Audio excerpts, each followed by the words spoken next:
Hey there, everyone. I'm Errol Barnett, in for Vladimir Duthier, who we've been watching this morning on assignment. Welcome to a special edition of CBS News 24/7.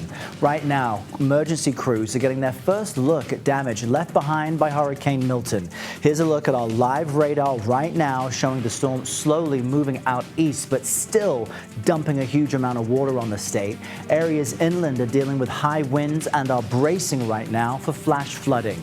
Milton made landfall overnight as a dangerous Category 3 storm around Siesta Key. That's very close to Sarasota. Heavy rains and damaging winds battered most of the state all evening.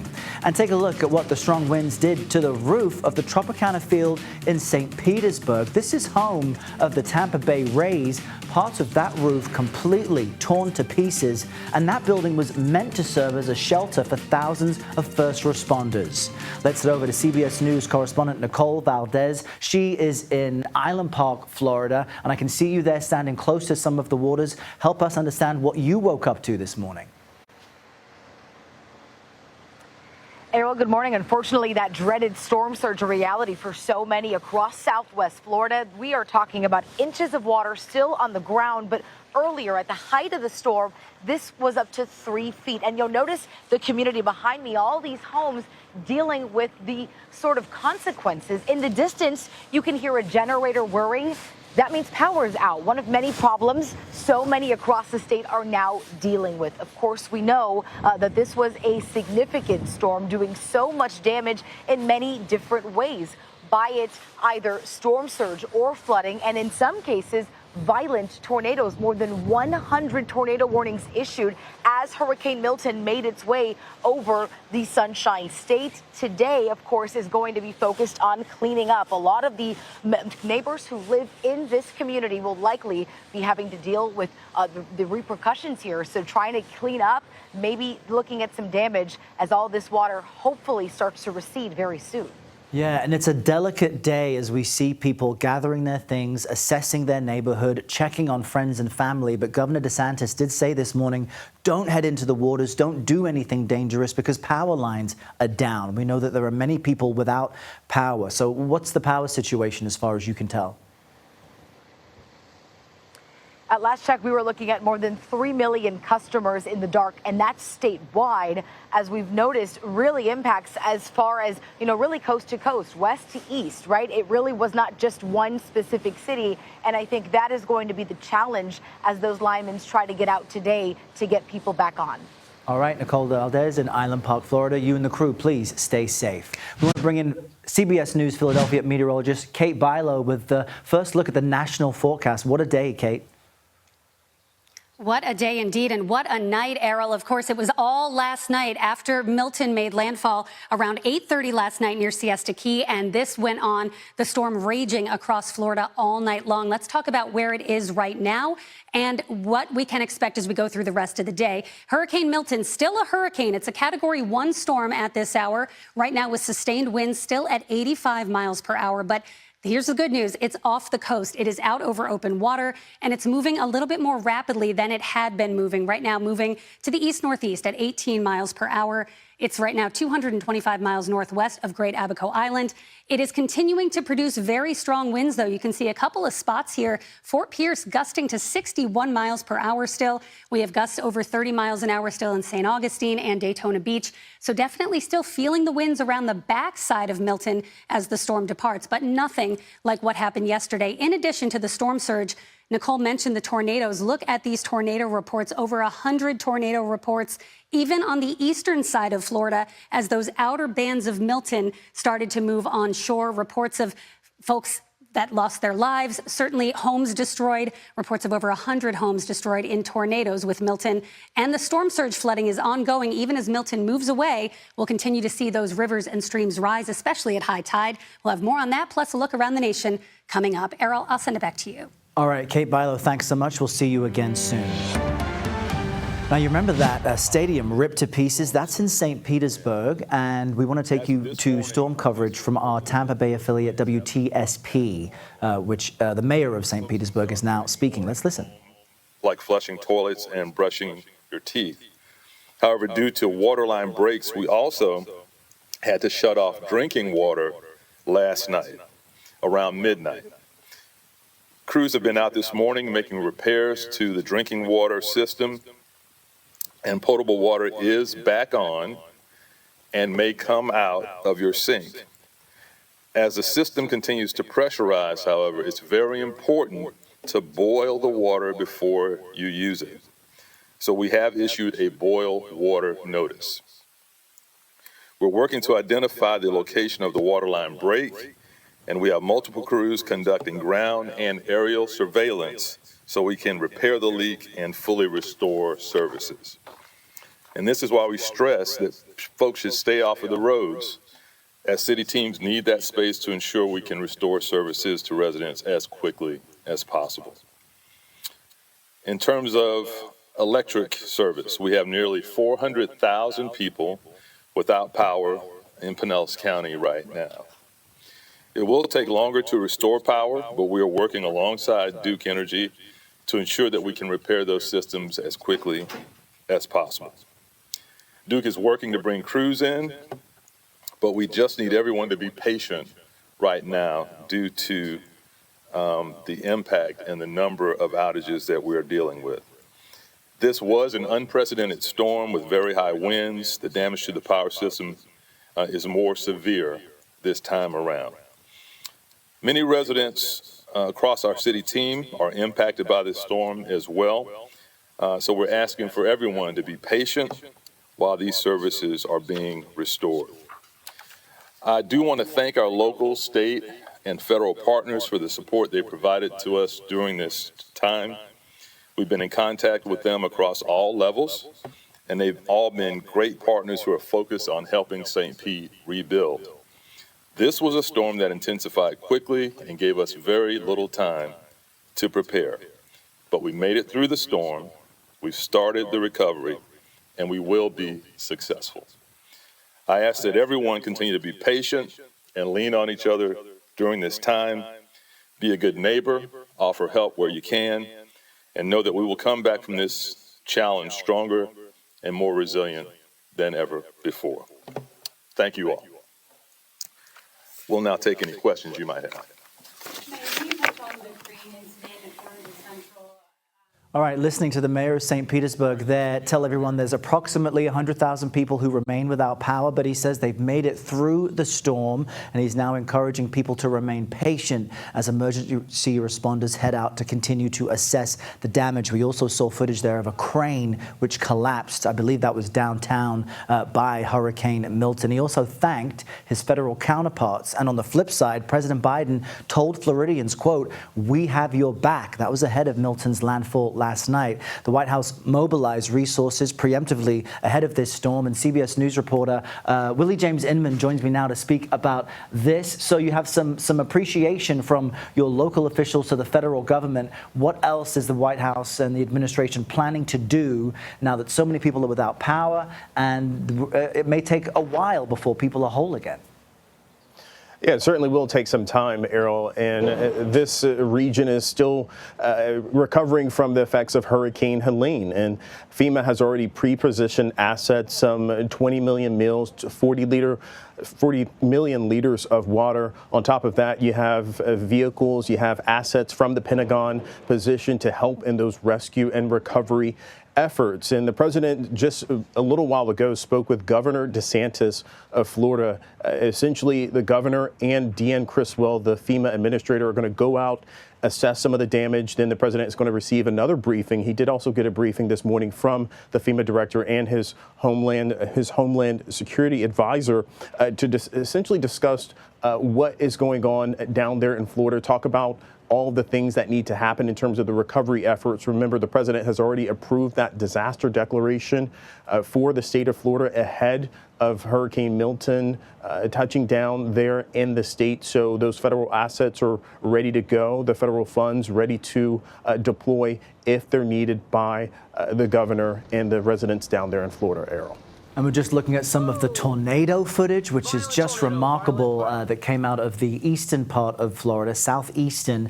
Willie, after Hurricane Helene, both President Biden and Vice President Harris made trips to Georgia and the Carolinas. Do we yet know if there are similar plans to head to Florida post-Milton? Yeah, right now it's too early to say. We don't yet know if the president will travel there, but it oftentimes, as you mentioned, it typically does happen. You have the president or the vice president who will travel down to the affected areas once everything is a little bit more settled. Settled isn't perhaps the best word because it will take months, if not years, for some of these people to put their lives back together again, especially those people who lost their homes. We don't yet know if the president will have a public event today. On his schedule, he doesn't have any public events, just closed briefings about the hurricane relief efforts. We know the vice president, she's campaigning out west. We will see her at a pre-recorded town hall later today. So she's doing some campaign events. We typically do receive updates with the president's schedule if he wants to make a public appearance, if he wants to brief the public about the disaster response. And we'll bring that news to you right when we receive it, Errol. Yes, really, I was just going to say stay close, because as soon as that happens, even though it may not be planned at this point, we will bring it to our viewers live. Thank you very much for the update. All right, historic storms and evacuation orders, they are forcing millions of Americans to leave their homes behind. And for some of them, this is permanent. Coming up next, we'll look at how climate change is really forcing people to rethink where they live. You're streaming CBS News 24/7.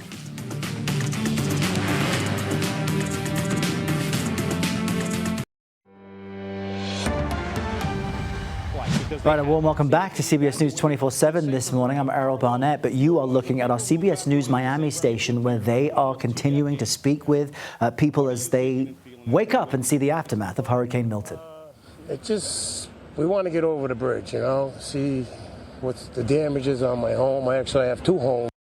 How optimistic are you? Well, from what I'm hearing, because I have some on the beach, and they're saying it's about a foot to 2 foot more than Helene. What does that mean for your property? That means I'm flooded 2 to 3 feet in my houses. People I talked to yesterday, the day before, just worn out by storm after storm here in the last couple of years. Where are you?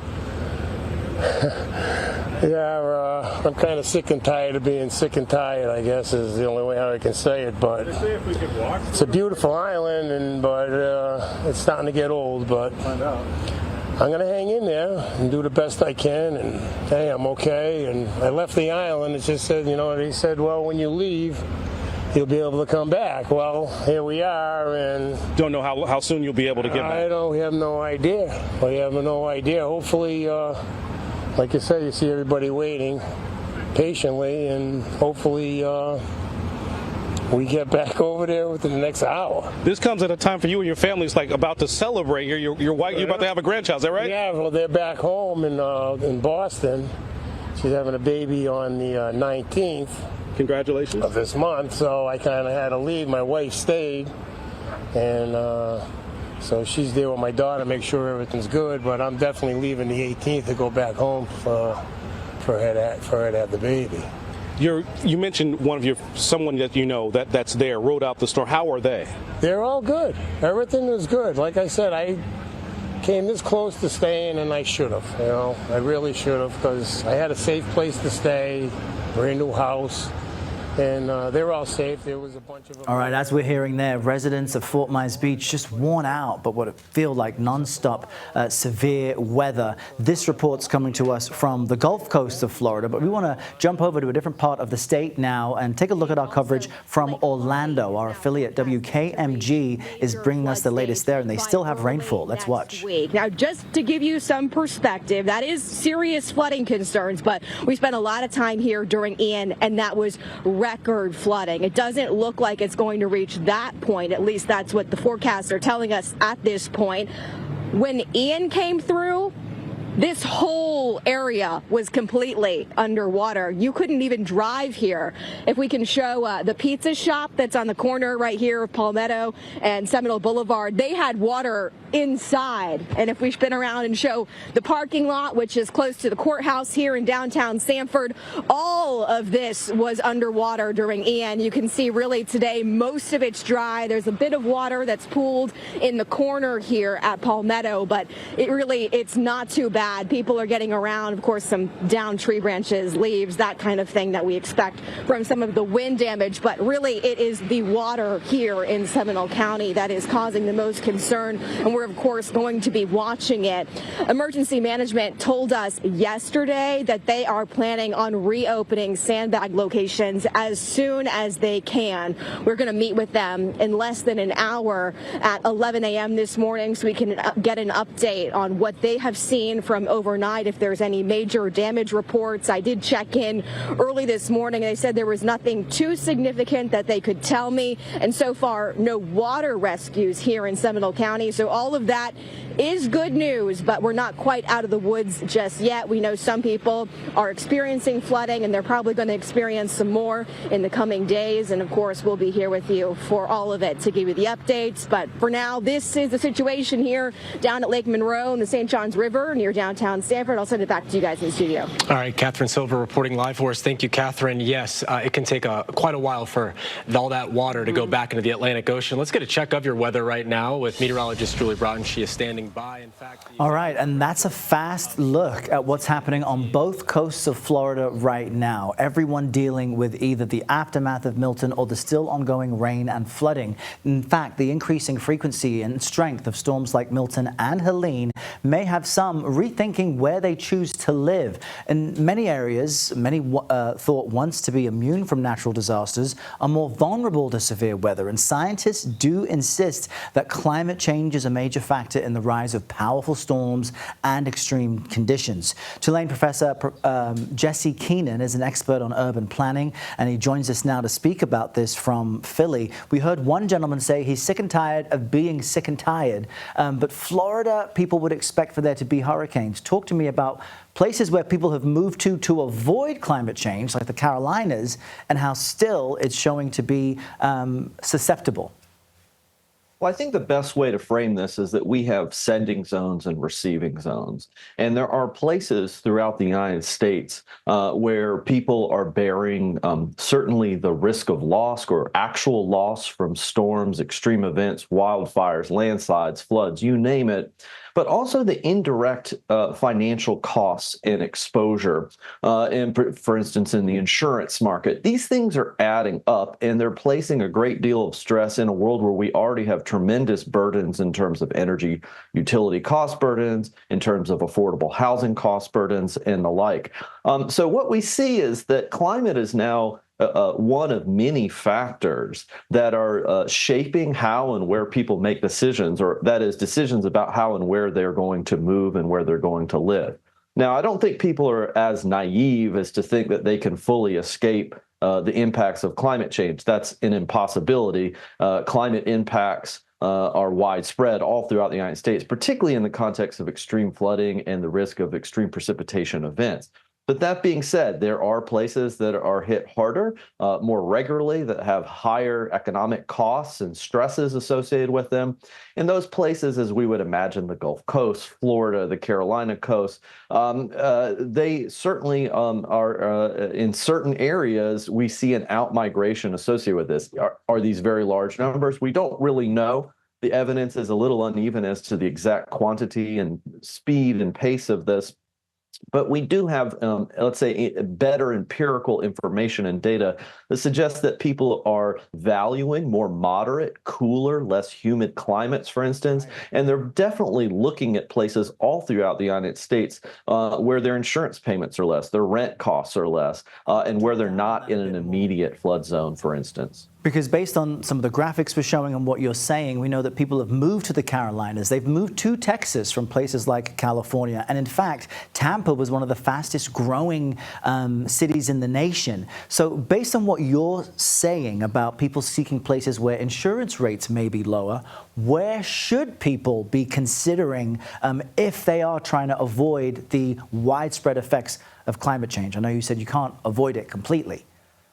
Yeah, so most demographers, economists, and the like really think that most of the movement will be what we call inter-county or relatively local. People are essentially moving out of the most immediate high-risk hazard zones, but they're moving to places within a county or within a geography that's just comparatively lower risk. It's not low risk, it's not avoiding risk, but it's lower risk compared to where they're moving from. That is, if they can afford to move. Many people, of course, do not have that luxury or the financial capacity to move, and they end up, in many cases, being stuck in very high-risk areas. So it's a significant challenge. It's also worth noting that we have pretty good emerging data now that the era of Sunbelt migration is beginning to wane. Historically, people valued sunshine, they valued the climate, but we know that those are essentially statistically irrelevant considerations now. The Sunbelt largely has grown because of more affordable housing. Right. But as housing becomes more expensive, in part because of insurance in a place like Florida, the true value of moving to the Sunbelt is quickly waning. Yeah, and I remember from my time, going to high school in Phoenix, that was a city that just seemed to grow decade on decade. So perhaps now that will shift. Jesse Keenan, great to have you speak with us on a day like this. Thanks for your time. Thanks for having me. Now, we continue to monitor Hurricane Milton. We've got the latest radar right next to me. It still has winds of 85 miles per hour as it leaves Florida. After the break, we're going to go to Daytona Beach on the East Coast and take a look at what the wet weather there is doing to people. Stay close. This is CBS News 24/7.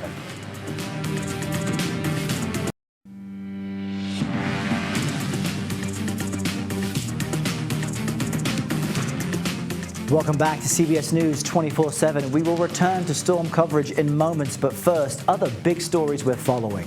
Moscow says Russian President Vladimir Putin did receive test kits of COVID from then President Donald Trump in the early days of the COVID-19 pandemic.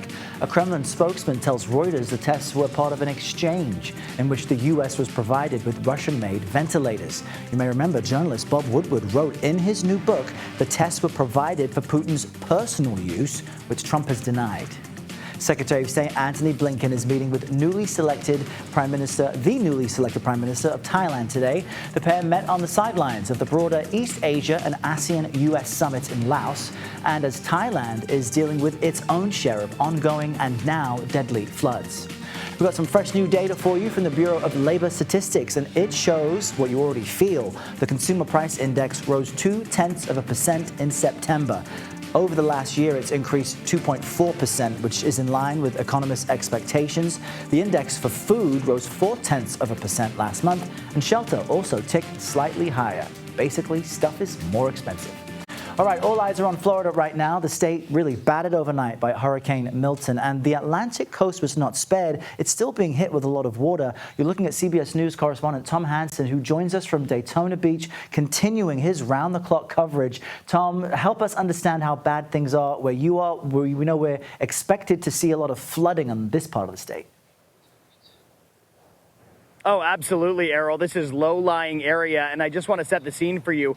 Right before we got on the air, there was a massive squall that put a bunch more rain into an already saturated area. This area has seen rain after rain after rain. It was already saturated ground, so this is the product. The rain has to go somewhere, and unfortunately, that is these communities. Where I'm standing right now, and I want to take a look at this camera, where I'm standing right now, you can see down the street, this is essentially a lake. The water has swallowed this entire community, and people are dealing with that. This is a residential community, and you can see just over here how high it goes. It goes halfway up this fence on this house. No doubt this is getting into homes, and you know how costly that is for community members. Now, earlier in the day, we saw a car that got stalled out while trying to survey the damage. People are very curious about what's going on here and what damage their homes have sustained, what damage their parents' homes have sustained. One woman we spoke to who says her home is okay,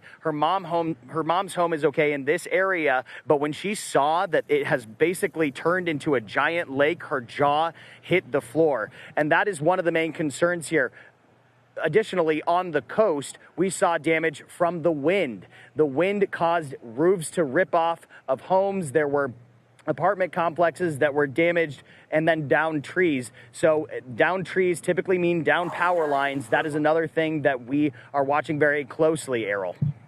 And just as you're speaking with us, Tom, you're illustrating how much water is there, which is a real public service. We're also looking at body cam footage out of Tampa as the police department rescued some 15 people who were trapped inside of one residential location. So, and we know these rescues are ongoing all day. What is the expectation or the message from officials as far as when people should or could be able to leave their homes and survey the damage and check on friends and neighbors? I mean, officials, including Governor Ron DeSantis of Florida, say that people should be able to return to their homes now that the storm is gone. However, it's a different story when you're factoring in conditions like these. This is not a safe environment to be in, even though the storm has passed, because there are down power lines, there are live wires, and people need to be very sure about what they're stepping into before they do it, because that electricity could be surging through some of those down power lines. And with all of this water, this is a giant conductor. This neighborhood is safe, of course, but other neighborhoods have not been secured yet. And so people should think twice before just jumping in and going into their homes. Also, there is the potential for you to get stalled in this heavy flood water. So that is something to be considering too, when you're going through this. We've seen this time and time again in these scenarios where cars decide to drive through, even though this doesn't look like much water, it's up to my knees. So a car, in theory, could get through it. Cars, their engines will stall if they sustain too much water, Errol. So that's another factor to consider. I just want to quickly ask you this in our last few seconds, because we always get asked this as reporters and correspondents who get in the water.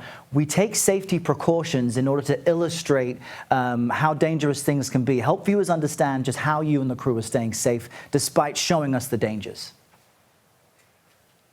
Oh, absolutely. One of that, safety is our first priority in all of these areas. We do a lot of research before we enter a disaster zone. But one of the main things, especially in a hurricane, is not taking risks, not going out into dangerous situations. So what you may be seeing as a viewer is us on a balcony with an overhang when we're covering these catastrophic winds that are blowing through. We are always finding secure areas to go out in. And even then, there is inherent risk in covering a hurricane, but we are doing everything we can to stay safe. We have plan A, plan B, plan C, backups to backups to backups to make sure that we are navigating these disaster zones securely. Errol? That's right. And our teams always know where you are. We make sure to get you out of those waters before and ahead of any live shots. There's a lot we do to keep teams safe, and we appreciate the public service you're doing there on the ground to keep us updated. Tom Hansen, thank you very much. Let's bring in CBS News Philadelphia meteorologist Kate Bilo now with another look at the national forecast. Kate, Florida's still being hit with a lot of water, and we'll be dealing with these flood levels for a while. That's exactly right, Errol. It's not so much tracking Milton now. Milton, as you said, has moved off the coast, but it's the streams, the creeks, the rivers, the high tide coming in that's going to push more water into these neighborhoods and into these smaller tributaries, and flood warnings and flood threats will continue through the end of the work week. I want to show you a loop here. This is roughly the last 14 to 16 hours showing Milton making landfall last night along the coast of Florida as a dangerous Category 3 major hurricane. Milton is now out to sea, but again, still producing some wind, some heavy showers, some squalls moving through.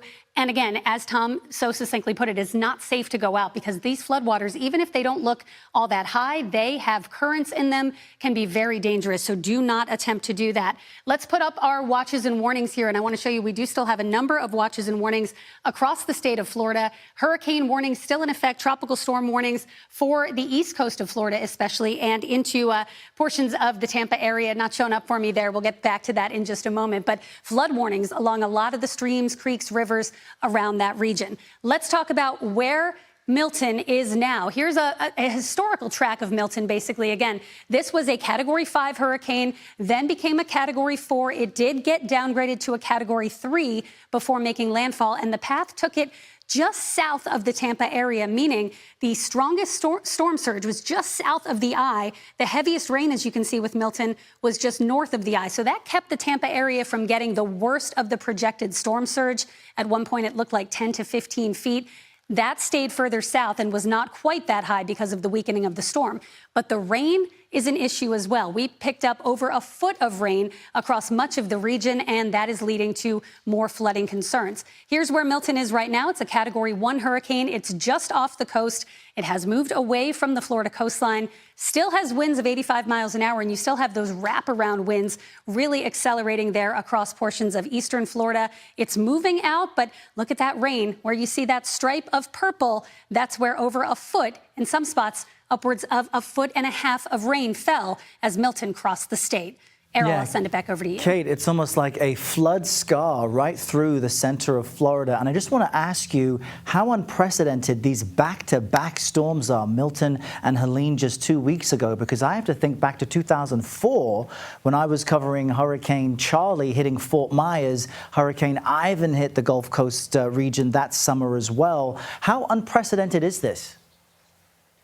It is very, very rare. We've looked back through the data. There have been a few times where we had storms within maybe a few weeks, maybe a month of each other, but to have the same spot, the same area like Tampa hit within 2 weeks, I think we look back through the data and it has been over a century since at least this area has been hit by a storm this strong. And to have two back-to-back, certainly unprecedented. So people there, this is a once-in-a-lifetime flooding event, a once-in-a-lifetime damage event, and this cleanup will go on for years, Errol, because, again, this is not something we see very often at all. Yeah, you're right. Kate, we appreciate your insight and all the graphics and data you're sharing with us to keep people safe. Thank you. We want to now quickly turn to a major overseas headline where this morning dozens of people were reportedly killed in an Israeli strike on a school sheltering displaced people in Gaza.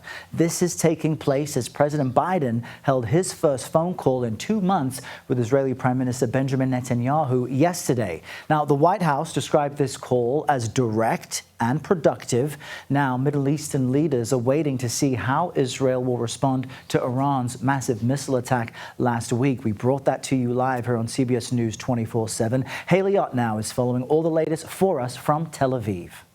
At least 28 people have been killed by an Israeli airstrike on a school-turned-shelter in central Gaza, according to the Palestinian Red Crescent. The Israeli military said it had targeted a militant command and control center embedded within the compound, but witnesses say the compound was full of displaced people, using it as a shelter. They say the majority of the victims were women and children. Almost 100 people were injured, rushed to a nearby hospital, along with the bodies of the dead. Israel launched a large-scale air and ground operation in northern Gaza earlier this week, it says, to root out Hamas militants that were regrouping there. Over 42,000 people have been killed in the war in Gaza so far, according to the Hamas-run Ministry of Health. Meanwhile, Israeli strikes continued in Lebanon overnight as Israel says Hezbollah fired dozens more rockets over the border. The casualties on that front continued to mount. 2 people were killed by rockets in northern Israel Wednesday, and the Israeli military announced the death of a 12th Israeli soldier fighting in southern Lebanon. Lebanese authorities say 5 health workers were also killed there. And the UN peacekeeping force in Lebanon says 2 of its members were wounded after an Israeli tank fired at one of its observation posts. In a statement today, the force said it was following up with the IDF and that deliberately attacking peacekeepers is a violation of international humanitarian law. Errol? All right, Haley Ott, thank you. Both presidential campaigns are tracking Hurricane Milton as it exits Florida. We'll bring you what Vice President Harris and former President Trump are saying right now. You're streaming CBS News 24/7.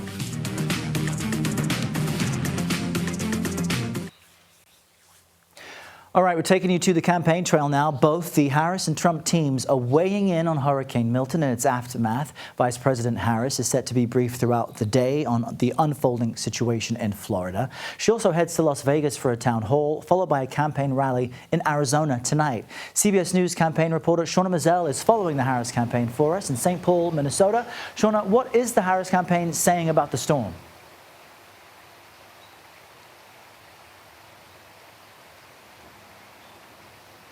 Hey, Errol, good morning. It's great to be with you. As you just mentioned, Hurricane Milton hit the state of Florida last night, but it's certainly having an impact on the campaign trail. You have Harris in Nevada and Arizona today, but all the while she will be receiving briefings and updates on Hurricane Milton. But over the past few days, she has condemned Donald Trump for spreading misinformation, saying that it is irresponsible. And Governor Tim Walz also is urging residents in Florida to trust those local officials. Speaking to reporters yesterday, he underscored the fact that in his official capacity as governor, he did sign an executive order allowing the Minnesota National Guard to go into Florida to assist with those recovery efforts. But Walz told me he has not spoken to Florida Governor Ron DeSantis. He said their teams are in touch, though. And we expect Harris to, again, be in Las Vegas, Nevada today, where she will get briefings, but she's also going to participate in a town hall for Latino voters with Univision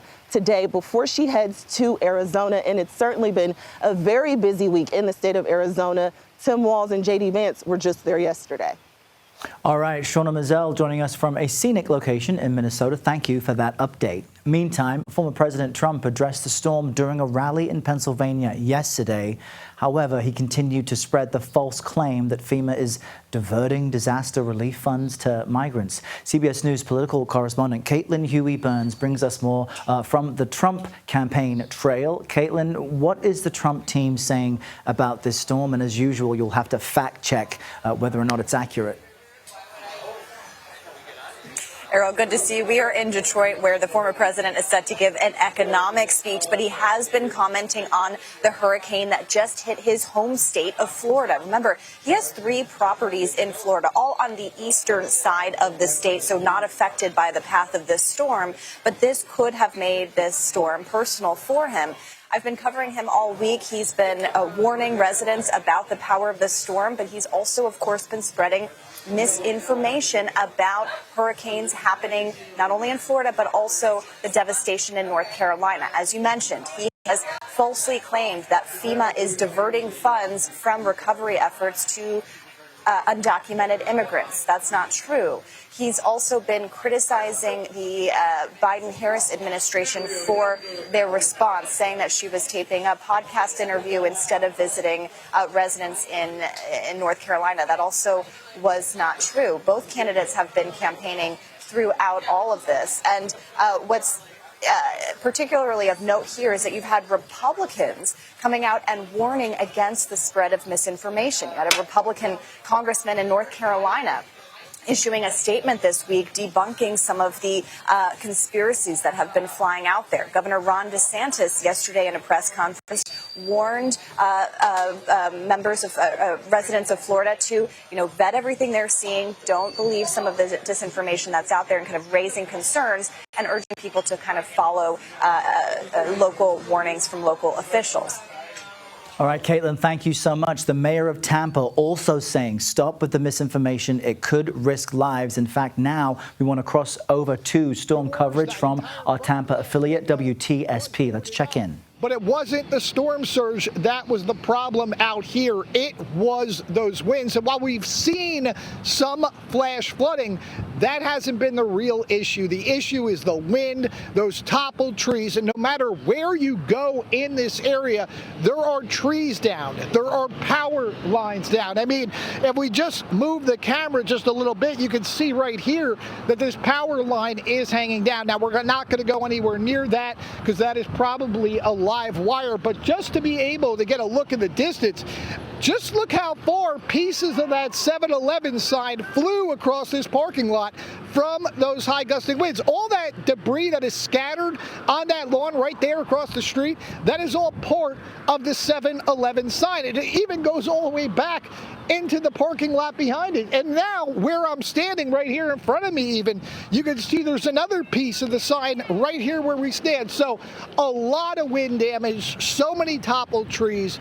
That's been one of the biggest issues, and you just keep looking across into the parking lot. You can just see how many trees have snapped, how many power lines are down. You can still see the wrap around the gas pumps over there. Those trees toppled in that area. This whole roof came collapsing down, and that's really what we're seeing. No matter where you go in this area, there are trees down everywhere. It's a constant problem no matter where you go. Everywhere, every street, every back road. But the one thing that we are very excited about. The silver lining of all of this is what police told us. Everyone heeded those evacuation orders. Everyone got out of town. They haven't had a lot of rescues. You heard Jed Titus before mention they haven't had any reported fatalities, any injuries. So people really paid attention and listened and got out of Dodge and avoided any of the problems that came with this storm. Yeah, Nick, I mean, the only deaths we've heard of so far are from tornadoes spawned off from the hurricane. Good news is that people have been heeding the evacuations. And now, do you know any idea when people will be allowed? People are being allowed back into Bradenton, as far as you know, who were told to evacuate? Yeah, as far as we know, that is accessible right now. Now, there are certain areas that are still not accessible. We have not been able to get over to Anna Maria Island yet, so I'm not sure what that looks like. But we know they all dealt with so much devastation from Helene, so much with that storm surge, so many houses washed out, sand all over the place. But this was a completely different type of event. This is wind. This is those strong winds. That's flash flooding from all that rain we got. And if you were at our hotel last night, the third floor, you'd see those palm trees swaying everywhere, things blowing in the breeze, all that debris that was on the side of the roads, all being littered and thrown across parking lots. So that was the big issue with this. And you've seen it in Pinellas County, you've seen it here in Manatee County, Hernando County, Pasco County. Everyone really sustained a lot of that damage from those toppled trees, and so many people out here in the dark. Yeah, we tell people all the time, run from the water, hide from the wind there. And that tree canopy, with several officials talking about across the area there, and an oversaturated ground, I know that's got to raise concerns as well as you're driving about. It appears to be a lot of traffic happening behind you as well, too. Yeah, I think a lot of people, Frank, are just trying to get a look. And I'll tell you, one thing that jumps out to me as we look at our reporters and anchors at these local affiliates is they are experiencing this storm and its aftermath in their communities where they live in real time. Some of them this morning saying that they need to check back at their own homes to see what the damage was like. So you see that gentleman more casually dressed. We heard another reporter say after she's working and reporting today, she's going to volunteer. It's really helpful that they are providing this public service in Florida as everyone there tries to assess just how bad things are. We continue to monitor closely the latest on Hurricane Milton as it barrels over Florida. Next, we'll have a final check of the forecast and explain which areas are experiencing most of this water. You're streaming CBS News 24/7.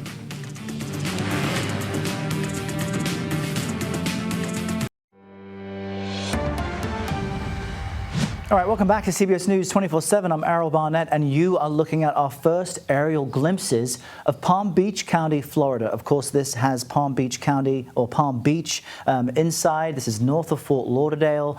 This is an area that experienced a lot of flooding and multiple reports of tornadoes after Hurricane Milton marched through. We'll keep looking at all the aerial footage as it comes into our newsroom. CBS News Philadelphia meteorologist Kate Bilo has the real super aerial look at what's happening all across the country when it comes to the forecast. Kate, what do you have? Thanks so much, Errol. Yeah, we're continuing to watch Milton as the storm moves away. The worst has ended, but now, as you said, the aerial footage getting out now that the sun has come up and just assessing what Milton did across the state of Florida. We had everything from the wind damage with the landfalling hurricane to multiple tornado reports to the storm surge flooding and very, very heavy rain, 1.5 feet of rain in a few spots. It is now out to sea, and we can't get rid of this storm fast enough. Right now, it has diminished. It's still a hurricane, but winds have now subsided to 80 miles per hour. It's moving even more quickly, east-northeasterly at 20 miles per hour, and it's getting out of here pretty quickly. But we had a number of tornado reports. This was one of the worst facets of Milton. As you heard earlier, the only deaths reported so far, of course, still a lot of assessment to do, but were reported from tornadoes that came through in those outer bands of Milton, where you get a lot of rotation in those outer storm bands. We saw that, and take a look at this rain. Upwards of 1.5 feet of rain fell from Tampa right up toward Orlando with Milton. Errol, back over to you. Kate Bilo, thank you. You can wake up with me at 7 a.m. right here on the CBS Morning News. Our news continues with Elizabeth Cook out of San Francisco next.